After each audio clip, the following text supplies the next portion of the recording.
Mrs Hayden, पर मुझे hope बुला सकते हो। अब आप मानो या ना मानो, लेकिन इंसान के अंदर कम से कम इतना सा मतलब थोड़ा सा ठरकीपन तो होता ही है, क्योंकि ऐसे शो देखते तो सब है लेकिन अकेले में। हाँ, आप में से कुछ ब्रह्मचारी लोग भी हो सकते हैं, मैं उनकी बात नहीं कर रहा। अब आप ऐसे इंटरनेट पर ब्राउजिंग कर रहे हो और इस शो का सजेशन या फिर एड आ गया आपके सामने और इसका नाम रीड किया और बोला ओ भाई माल मिल गया।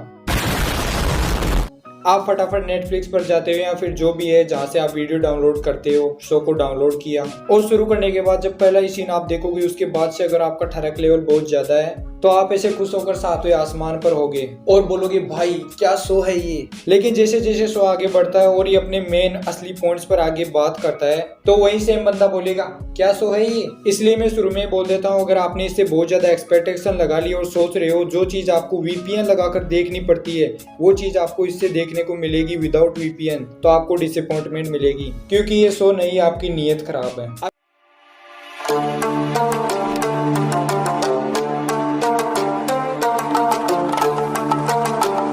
अब ये जो सेक्स एजुकेशन नाम का नेटफ्लिक्स पर जो शो है, इसका बेसिक प्रेमाइज ये है कि एक ओटिस नाम का टीनेज लड़का रहता है। उसकी सबसे बड़ी प्रॉब्लम उसकी माताजी है जो कि एक सेक्स थेरेपिस्ट है। इस कारण देखो ओटिस को इन सब चीजों का बहुत सारा नॉलेज तो है लेकिन ऑलमोस्ट हर टाइम उसे ऑकवर्डनेस का सामना करना पड़ता है, क्योंकि अगर आपके पेरेंट्स आपसे इतने ज्यादा फ्रैंक होंगे तो ऐसा ही तो होगा। कॉलेज में ओटिस की मुलाकात होती है मेव नाम की एक लड़की से, और क्योंकि इस बंदे के पास इतना ज्यादा नॉलेज है तो ये दोनों क्या करते हैं, कॉलेज में ही एक थेरेपी क्लास चालू कर देते हैं। कॉलेज के स्टूडेंट्स की हेल्प करते हैं पैसे लेकर। अब ये मत पूछना यार ये किस चीज में हेल्प करते हैं। अब आपको ये शो क्यों देखना चाहिए, क्योंकि जो इसका नाम है उस चीज पर ये पूरी तरह से काम भी करता है। शो का नाम भले ही सेक्स एजुकेशन है लेकिन रिलेशनशिप एजुकेशन के ऊपर भी शो बहुत ज्यादा फोकस करता है। इस शो की जान है इस शो में दिखाए गए कैरेक्टर्स जो कि इतने सारे और इतनी वेराइटी के हैं कि आप सोच भी नहीं सकते, और किसी भी कैरेक्टर को ऐसे फालतू में नहीं डाला गया। अगर आप ध्यान दोगे तो हर कैरेक्टर का स्टोरी आर्क आपको कोई ना कोई लेसन जरूर देता है। आप हर एक कैरेक्टर से इमोशनली कनेक्ट हो जाओगे। कैरेक्टर डेवलपमेंट के मामले में मेरा देखा हुआ ये अब तक का सबसे बेस्ट शो है। सिर्फ मेव और ओटिस के बीच के रिलेशनशिप का जो स्टोरी आर्क है उसे फॉलो करते करते ही 3 सीजन कब कंप्लीट हो जाएंगे आपको पता भी नहीं चलेगा। पहला सीजन कंप्लीट करने के बाद मैंने सोचा अब दूसरे सीजन में ये लोग क्या ही दिखाएंगे, लेकिन दूसरा सीजन भी इतना जबरदस्त था और तीसरा सीजन तो भाई बात ही मत पूछो, एकदम गजब। शो का कंटेंट बहुत ही ज्यादा मैच्योर है लेकिन कहीं भी उसका ओवर यूज नहीं किया गया।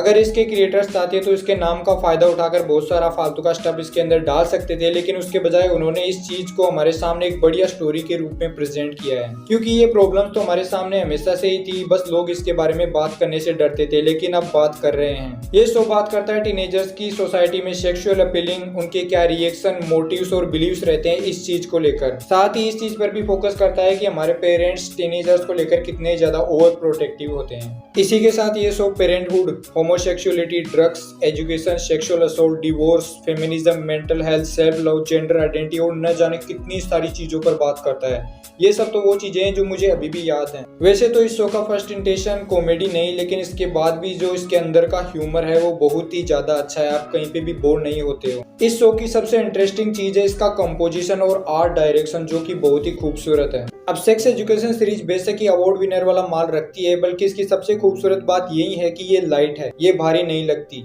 ये अपने इमोशंस को लेकर लविंगली लाइट है, क्योंकि ऑब्जेक्टिवली इस कहानी को लेकर बात करके देखूं तो भाई किसी भी रिलेशनशिप में क्या एक दूसरे को लेकर आदमी फील करता है, क्या एक्चुअल में लोग एक दूसरे पर भरोसा कर पा रहे हैं या सिर्फ एडजस्ट ही कर रहे हैं। इस चीज को लेकर ये काफी ज्यादा एक्सप्रेसिव है और सबसे बड़ा मीनिंग देती है अपन लोग बात ही नहीं करते जब हमें करनी चाहिए।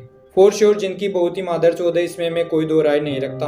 आज का मजाक कल आपकी सजा भी बन सकता है। कितने लोग तो सिर्फ ये सोचते हैं कि आज जैसी मेरी हालत है उस हिसाब से मैं हारना तो अफोर्ड ही नहीं कर सकता, और उस राह में चलते चलते अकेले भी पढ़ने लगते हैं। और ये भी बात सही है कि जिनकी बहुत नाजुक है और ना ही हमारे पास बहुत ज्यादा टाइम है। अब देखो नेटफ्लिक्स की ये सीरीज स्वीट है, कॉमिकल है और एक हाई स्कूल जोन का स्टैंडर्ड बना के रखती है, मगर यही तो इसकी सबसे खास बात है कि ये सिर्फ सेक्स के बारे में बात नहीं करती। It's more about art than science. कहानी खत्म होते होते इन्होंने जो कुछ भी किया, अडल्ट्स और स्टूडेंट्स ने जो कुछ भी कांड किए उसके कॉन्सिक्वेंसेस उन्हें झेलने पड़ेंगे और झेलेंगे भी। लेकिन अभी भी सब कुछ खत्म नहीं हुआ है, क्योंकि इस कहानी ने मुझे यह तो सिखाई दिया कि there is no real ending. कहानी बस वहाँ रुक जाती है जहाँ आप रुक जाते हो। सेक्स एजुकेशन सीजन 3 तक पूरी तरह से यूनिक बनी रहती है। ये वेल एक्ट है, वेल शॉट और वेल रिटन भी है। कहानी में इतने सारे कैरेक्टर्स की इंडिविजुअल आइडेंटिटी को देखकर ये बात तो पसंद आती है कि हाँ भाई सारे बच्चे चूतिया नहीं होते, लेकिन क्या करे चहकते जवानी जवानी और बढ़ते हार्मोन्स की वजह से बेवकूफों वाली हरकतें कर बैठते हैं। इस चीज को लेकर आपके ओपिनियंस क्या हैं कमेंट्स में जरूर बताना।